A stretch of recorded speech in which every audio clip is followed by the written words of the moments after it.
செல்வங்களே, அடுத்தது நம்ம பார்க்கக்கூடியது சம் நம்பர் 19 பார்க்கணும். கொஸ்டின் படிக்கிறேன் பாருங்க.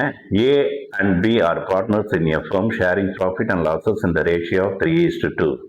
They decided to admit C into partnership with 1/4 share of profit. அப்போ வந்து ஏயும் பியும் ஓல்டு பார்ட்னர் கிடைக்கக்கூடிய லாபத்தை வந்து 3:2 பிரித்து எடுத்துக்கிறாங்க. புதுசாக யாரை சேர்த்துக்கிறாங்கன்னா சியை சேர்த்துக்கிறாங்க. அவருக்கு கிடைக்கக்கூடிய லாப பங்கு எவ்வளோன்னா 1/4 share. C will bring in rupees 30,000 as for capital and the requested amount of goodwill premium in cash. அதாவது குட்வில் அமௌண்ட் பொறுத்த வரைக்கும் ரிக்வஸ்டி அமௌண்ட் ஆஃப் குட்வில் ப்ரீமியம் இன் கேஷ்னா அப்போ அதை நம்ம கால்குலேட் பண்ணணும். அப்போ கொஸ்டின்லேயே பொறுத்த வரைக்கும் குட்வில் அமௌண்ட்டு வேல்யூ பண்ணி வச்சுருக்காங்க. அதில் இவருடைய ஷேருக்கு பொறுத்த வரைக்கும் இவர் எவ்வளோ கொண்டு வரணுன்றதை வந்து கால்குலேட் பண்ணுறோம். இப்போ அடுத்தது பாருங்க, 4th லைன் படிக்கிறேன் பாருங்க. The goodwill of the firm is valued at rupees 20,000. அப்போ 20,000 ரூபான்னு சொல்லி குட்வில் அமௌண்ட் வந்து அந்த பிஸ்னஸில் வேல்யூ பண்ணியிருக்காங்க. அப்போ சி வந்து எவ்வளோ குட்வில் அமௌண்ட் கொண்டு வரணும்னா அவருடைய ஷேர் வந்து 1/4 ஷேர். அப்போ 20,000 இன்ட்டு 1/4 சொல்லி மல்டிபிள் பண்ணி பார்த்தீங்கன்னா எவ்வளோ அமௌண்ட் வருதுன்னா 5,000 வருது. அதுதான் அவர் கொண்டு வரக்கூடிய குட்வில் ப்ரீமியம், அதாவது ப்ரீமியம் ஃபார் குட்வில் அமௌண்ட். எவ்வளோ அமௌண்ட்னா வந்து 5,000 ருபீஸ். இது யார் கொண்டு வரான்னா சி கொண்டு வராது. அந்த கொண்டு வரக்கூடிய அமௌண்ட்டை பொறுத்த வரைக்கும் பார்த்தீங்கன்னா யார் பிரித்து எடுத்துக்கிறாங்கன்னா ஓல்டு பார்ட்னர், அதாவது ஏயும் பியும் பிரித்து எடுத்துக்கிறாங்க. எந்த ரேஷியோவில் பிரித்து எடுத்துக்கிறாங்க அப்படின்னு சொல்லி பார்க்கும்போது, அதாவது எந்த ரேஷியோவில் பிரித்து எடுத்துக்கிறாங்க அப்படின்னு சொல்லி பார்க்கும்போது சாக்ரிஃபைசிங் ரேஷியோவில் பிரித்து எடுத்துக்கணும். இப்போ இந்த கொஸ்டினில் முக்கியமானது ஒன்று சொல்கிறேன் பாருங்க.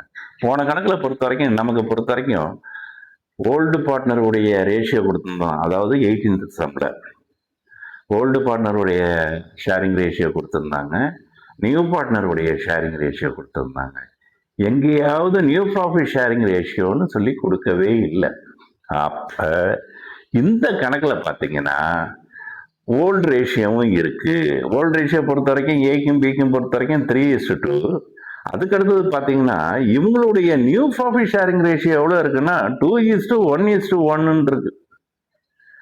அதாவது 2:1:1னா அப்போ வந்து பொறுத்த வரைக்கும் ஏக்கு பொறுத்த வரைக்கும் 2 பங்கு, பிக்கு பொறுத்த வரைக்கும் 1 பங்கு, அதே மாதிரி சிக்கு பொறுத்த வரைக்கும் 1 பங்கு. இப்போ மொத்தம் கூட்டினீங்கன்னா எவ்வளோ வருது? 4 பங்கு வருது பாருங்களேன். அப்போ சிக்கு பொறுத்த வரைக்கும் 1/4 நான் செகண்ட் லைனில் கொடுத்துருக்கான் பாருங்க. அப்போ கரெக்டு.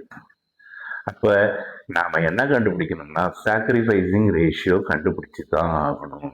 அப்போ ப்ரீமியம் அமௌண்ட்டை பிரித்து கொடுக்கும் போது எந்த ரேஷியோவில் பிரித்து கொடுக்கணும்னா ஓல்டு ரேஷியோவில் தயவுசெய்து பிரித்து கொடுத்துடாதீங்க. காரணம் என்னென்னா கொஸ்டினில் பொறுத்த வரைக்கும் நியூ ப்ராஃபிட் ரேஷியோ கொடுத்துருக்கறதுனால old share minus new share கழிச்சிங்கன்னா என்ன வரப்போகுது? சாக்ரிஃபைசிங் ரேஷியோ வரப்போகுது.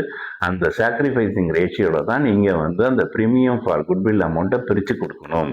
இப்போ இந்த 19th சம்மை வந்து இப்போ நான் எக்ஸ்பிளைன் பண்ணுறேன் பாருங்க. அதாவது கொஸ்டின் டாபிக் ஹெட்டிங்கே கொடுத்துட்டேன் பாருங்களேன். Old share and new share. அப்போ வந்து நாம் வந்து அதாவது என்ன ஃபைண்ட் அவுட் பண்ணணும்னா சாக்ரிஃபைசிங் ரேஷியோ கண்டுபிடிக்கணும். இப்போ சீசனுடைய குட்வில் அமௌண்ட்டு பொறுத்த வரைக்கும் பார்த்தீங்கன்னா பிஸ்னஸில் உள்ள குட்வில் அமௌண்ட்டு 20,000 ரூபான்னு சொல்லி வேல்யூ பண்ணி சொல்லியிருக்காங்க. அவருடைய ஷேரின் பிரகாரம் பார்த்தீங்கன்னா 1/4. அப்போ சி எவ்வளோ அமௌண்ட்டு கொண்டு வரணும்னா 5,000 ரூபா கொண்டு வரணும். இந்த 5,000 ரூபாயும் ஏயும் பியும் பிரித்து எடுத்துக்கணும். எந்த ரேஷியோவில் பிரித்து எடுத்துப்பாங்கன்னா சாக்ரிஃபைசிங் ரேஷியோவில் பிரித்து எடுத்துப்பாங்க. சாக்ரிஃபைசிங் ரேஷியோவில் பிரித்து எடுத்துக்கும் போது முக்கியமாக கவனிக்க வேண்டியது நியூ ப்ராஃபிட் ஷேரிங் ரேஷியோ கொடுத்துருக்காங்களா இல்லையா அப்படின்னு சொல்லி தான் பார்க்கணும். நியூ ப்ராஃபிட் ஷேரிங் ரேஷியோ கொடுத்துருந்தாங்கன்னா கண்டிப்பாக சாக்ரிஃபைசிங் ரேஷியோ ஃபைண்ட் அவுட் பண்ணணும். இப்போ இந்த கொஸ்டின் பிரகாரம் பார்த்தீங்கன்னா இப்போ சாக்ரிஃபைசிங் ரேஷியோ கண்டுபிடிப்போம் ஏக்கும் பிக்கும். இப்போ old share minus new share. Old share பொறுத்த வரைக்கும் பார்த்தீங்கன்னா எவ்வளோன்னா 3:2. ஏக்கு பொறுத்த வரைக்கும் 3 பங்கு, பிக்கு பொறுத்த வரைக்கும் 2 பங்கு. அதே மாதிரி நியூ ப்ராஃபிட் ரேஷியோ பொறுத்த வரைக்கும் பார்த்தீங்கன்னா ஏக்கு பொறுத்த வரைக்கும் 2 பங்கு, பிக்கு பொறுத்த வரைக்கும் 1 பங்கு, சிக்கு பொறுத்த வரைக்கும் 1 பங்கு. இப்போ நமக்கு பொறுத்த வரைக்கும் ஏக்கும் பிக்கும் எவ்வளோன்னு சொல்லி தான் பார்க்கணும். இப்போ ஃபர்ஸ்ட் ஏக்கு பொறுத்த வரைக்கும் பார்த்தீங்கன்னா ஓல்டு ஷேர் பொறுத்த வரைக்கும் 3/5 மைனஸ் 2/4. காமன் ஃபேக்டர் எவ்வளோ எடுத்துக்கிட்டீங்க, 20 எடுத்துக்கிட்டீங்க. 20ல் வந்து 5 எத்தனை டைம்ஸ்னா 4 டைம்ஸ். 4 × 3 எவ்வளோ வருது, 12 வருது. அதே மாதிரி 20ல் 4 எத்தனை டைம்ஸ்னா 5 டைம்ஸ். 5 × 2 எவ்வளோ வருதுன்னா 10. மல்டிபிள் பண்ணிங்கன்னா 2/20. அடுத்தது பிக்கு பாருங்களேன். பிக்கு பொறுத்த வரைக்கும் நியூ ப்ராஃபிட் ஷேரிங், அதாவது ஓல்டு ஷேர் பொறுத்த வரைக்கும் பார்த்தீங்கன்னா 2/5 வருது. நியூ ஷேர் பொறுத்த வரைக்கும் பார்த்தீங்கன்னா 1/4. காமன் ஃபேக்டர் 20 எடுத்துக்கிட்டீங்க. 20ல் 5 வந்து 4 டைம்ஸ். 4 × 2 எவ்வளோ வருது, 2 வருது.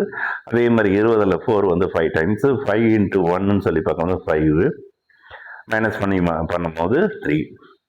அப்போ சாக்ரிஃபைசிங் ரேஷியோ வரும்போது மேலே உள்ள நம்பர் மட்டும்தான் எடுத்துக்கணும். அப்போ ஏ சாக்ரிஃபைஸ் பண்ணது 2 பங்கு, அதே மாதிரி பி சாக்ரிஃபைஸ் பண்ணது 3 பங்கு. அதனால தான் சாக்ரிஃபைசிங் ரேஷியோ பொறுத்த வரைக்கும் 2:3 சொல்லி போட்டுக்கிறோம். இதை பாருங்க, ஏக்கு கிடைக்கக்கூடிய குட்வில் ஷேர் பொறுத்த வரைக்கும் 5000 × 2/5 எவ்வளோ அமௌண்ட் கிடைக்குதுன்னா 2000 ரூபாய் கிடைக்குது. அதே மாதிரி பிக்கு பொறுத்த வரைக்கும் பார்த்தீங்கன்னா 5000த்தில் பொறுத்த வரைக்கும் 3/5ன்னு சொல்லி பார்க்கும்போது எவ்வளோ அமௌண்ட்னா 3000 ரூபாய் கிடைக்குது. இப்போ first entries bank account debit to C's capital account to premium for goodwill account. அப்போ கேபிட்டல் அமௌண்ட்டாக எவ்வளோ கொண்டு வராருன்னா 30,000 ரூபா கொண்டு வராரு. குட்வில் அமௌண்ட் ப்ரீமியம் எவ்வளோ கொண்டு வராருன்னா 5000 ரூபா. ரெண்டுத்தையும் ஆட் பண்ணி போட்டோம்னா எவ்வளோ அமௌண்ட்னா 35,000. இப்போ இந்த ப்ரீமியம் அமௌண்ட் முதல் என்ட்ரிஸில் எங்கே வந்திருக்கு, டெபிட்டில் வந்திருக்கு. கிரெடிட்டில் வந்திருக்கு. அடுத்த என்ட்ரிஸில் வரும்போது எங்கே வந்துருச்சு, டெபிட்டில் வந்துருச்சு. இந்த டெபிட்டில் பொறுத்த வரைக்கும் பார்த்தீங்கன்னா குட்வில் அமௌண்ட் ப்ரீமியம் எவ்வளவு 5,000.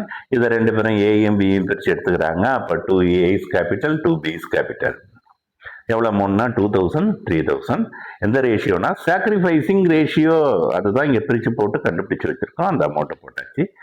மூணாவது பொறுத்த வரைக்கும் பார்க்கும்போது இப்போ இந்த அமௌண்ட்டை பொறுத்த வரைக்கும் அவங்க பிஸ்னஸில் ரீடைன் பண்ணல, அவங்க எடுத்துகிட்டு போயிடுறாங்க. அப்போ பொறுத்த வரைக்கும் பார்த்தீங்கன்னா ஏஸ் கேபிட்டல் அக்கௌண்ட் டெபிட், அதாவது இந்த என்ட்ரிஸில் வந்து ஏஸ் கேபிட்டலும் பிஸ் கேபிட்டலும் கிரெடிட்டில் வந்திருக்கும் போது நெக்ஸ்ட் என்ட்ரிஸ் மூணாவது என்ட்ரிஸில் எங்கே வந்துருச்சுன்னா டெபிட்டில் வந்துருச்சு. அப்போ ஏஸ் கேபிட்டல் அக்கௌண்ட் டெபிட், பிஸ் capital account debit to bank account. அப்போ 2,000 டெபிட்டில், பிக்கு பொறுத்த வரைக்கும் 3,000 டெபிட்டில், ரெண்டுத்தையும் கம்பைன் பண்ணிங்கன்னா எவ்வளோ அமௌண்ட்டு 5,000.